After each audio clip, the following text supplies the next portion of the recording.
Professor Paul James joined the Institute for Culture and Society at the University of Western Sydney in 2014.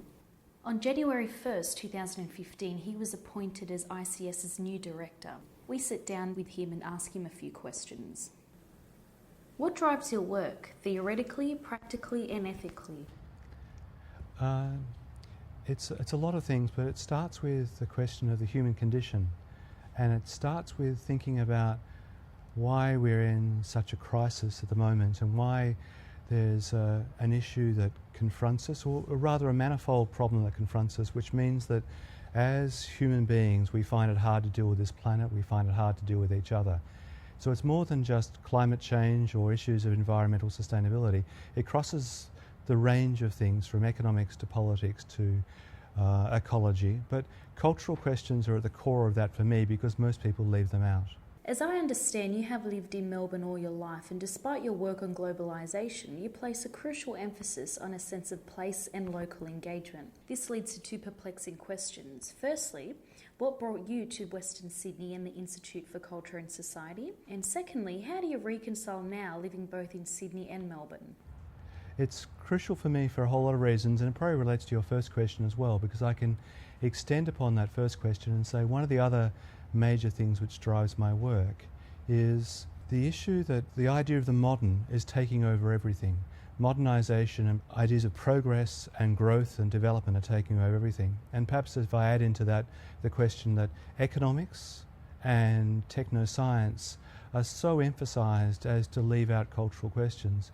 So going back to your question, what brought me to Sydney under those circumstances of thinking about globalisation and localisation? I'm a completely Melbourne person. I unashamedly was. I made a decision when I was 18 never to leave Melbourne to get a job, and most of my colleagues went overseas to places including going off to be supervised by famous social theorists and so on.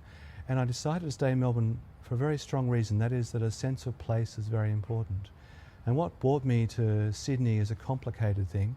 It is that this institute is quite extraordinary, and so now I find myself living in two places, caught between Melbourne and Sydney, living here in a very real way and also living in Melbourne in a very real way. Your PhD was at the University of Melbourne with an eccentric but brilliant social theorist, Jeff Sharp. Tell us about your time as a PhD student. What motivated that thesis, and what was your experience of being a doctoral student like? Being a doctoral student is something which is completely unexpected. It's remarkable. If you think that you're just writing a PhD as a PhD student, then you're missing out on what it means to write that PhD. It is the time of your life when you can focus on one important thing. It's the time of your life where you are formed as an intellectual because you're focusing for a whole long period. Now I took 7 years to write my PhD, which in today's world is one of those things which you would never get away with. I took a year off to fight a campaign against the very fast train, another year to fight a campaign against the multifunction polis. We wrote a couple of major pieces criticising that, and we did archival research which was completely different from my thesis. My thesis was on the nation state, and what I wanted to understand was how this abstract community where people would never meet each other, where there are no actual blood ties, how that could be experienced as related to blood and soil, how it could be experienced as related to territory, this thing called Australia. And so I went back to the early social theorists, and what I found was they were already dismissing the nation state before it had actually formed. So the thesis became an attempt to explain why social theory had lost the sense of the very thing that was becoming the dominant global force in the world, namely the nation state, at the point that it was coming into formation, and they were already moving towards processes of cosmopolitanism, internationalisation and so on. So pulling those two things together, it was a big time for me, and it really set the conditions for everything that I've done since.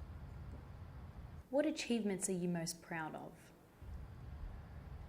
There's a number, two in particular I think. One is an organisation we set up in 2002 called Global Reconciliation. It's been running a series of forums around the world, including we ran a congress and summit in Sarajevo.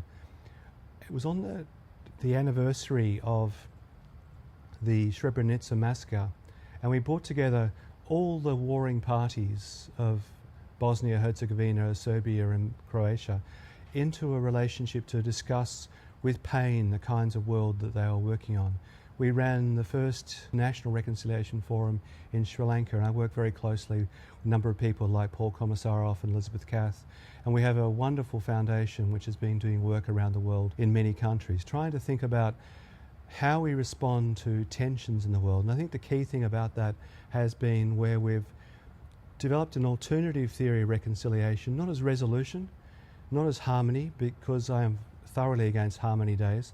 I think there should be tension in the world, and I think there should be strong differences. And they're differences that make a difference. They're differences which people are uncomfortable about. And under those circumstances, we're likely to have less violence and more sense of reconciled negotiation with others than the kinds of emphasis on war at the moment. We flip-flop at the moment between war and pseudo-peace, and I think that's part of the problem. The second thing that I'm very proud of is a book that I was writing called Globalism, Nationalism, Tribalism, and I'd been writing it for 10 years. It comes out of that PhD that I was talking about, and I'm a relatively organised person, but I forget to do certain things like back up. And one night I came home and I'd left the front door open, and I raced inside and went and made a cup of tea for myself. My computer, my laptop was on my desk, and somebody stole the laptop with that about 60,000 words that I'd finished in that last 6 months on top of the 40,000 words that I'd finished over the prior 10 years. So I could go back to that prior 40,000 words, but I lost the book. And then I set across the next 2 years to start again. And I finished, I think, what was a much better book by the process of losing all those notes and comprehensive writings, all those chapters, the hard-edged work that I'd done just dropped out, and I started again. So between that so I think of myself as a kind of activist scholar, and my work is very engaged. And I think one of the things which makes it so exciting being here is the engaged research of the Institute. But those two instances are kinds of things that I'm quite proud of. What thinkers have you most been influenced by? Jeff Sharp, I think, is a crucial influence. He was the person who supervised my PhD, and a lot of my work is a footnote or a systematization of what he started and what he set up as a whole series of theoretical developments around the journal Arena. I became an editor of Arena in 1986, so it's been a long time, and I became involved with working with him, and that was an excruciating process. In fact, now Jeff's 90-something, 94, and is dying from a brain tumour. So I visited him last week in his home, and we were very close. It was that feeling of a long partnership. Closeness, which is very weird, because on the one hand I feel really quite resentful about him. I hate dimensions of him. I find it myself really uncomfortable. I also love him and his profound influence. A number of other people like Ben Anderson was a strong influence, particularly his book Imagine Communities, which is an entirely flawed book, but a remarkable, a whole paradigm-changing book. The Logic of Practice by Pierre Bourdieu, those kinds of writings which are about how to engage in the theory of practice.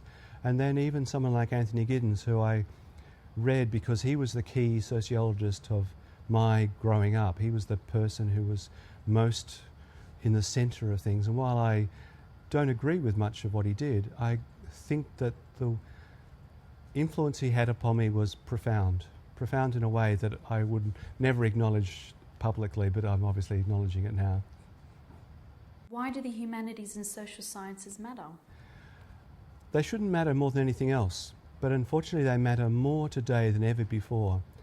They matter because, firstly, as I described earlier, the sciences and technoscience in particular, but also economics, and I mean very narrow economics, not economic history or economic ethics or the theories of economics, but rather econometrics and business economics have taken over the world. And so humanities and social sciences are the places left where scholars work and teach and research about what it means to live in this world both historically and in the present. Without the social science, humanities, we have nothing. We have no understanding of ourselves. We have limited, phenomenal sense of what's going on in the world. And just to give you one small example, the word globalization took many years to develop. It was really a word that was only used thoroughly in the 1980s, 1990s, and just swept the scene. But processes of globalization had been changing the world for decades before that, if not centuries, including through processes of imperialism. And yet the phenomenal sense of it was that globalization had just started. We didn't have the humanities and social sciences to actually tell us that things happened in the world before we knew about them, and they were on television, and the 7:30 report or whatever happens to be the program that you watch to find out about things, then we would be bereft of any understanding of the complexity of the world we live in. At the moment, I think cultural studies and cultural questions within humanities and social science are actually the most important of all time. And that's because they are mostly left out, or they're instrumentalized as ways of making money. The cultural arts are turned into high arts and turned into money-making exercises for the purpose of national status or national productivity. That's a tragedy, and that's something we're battling against.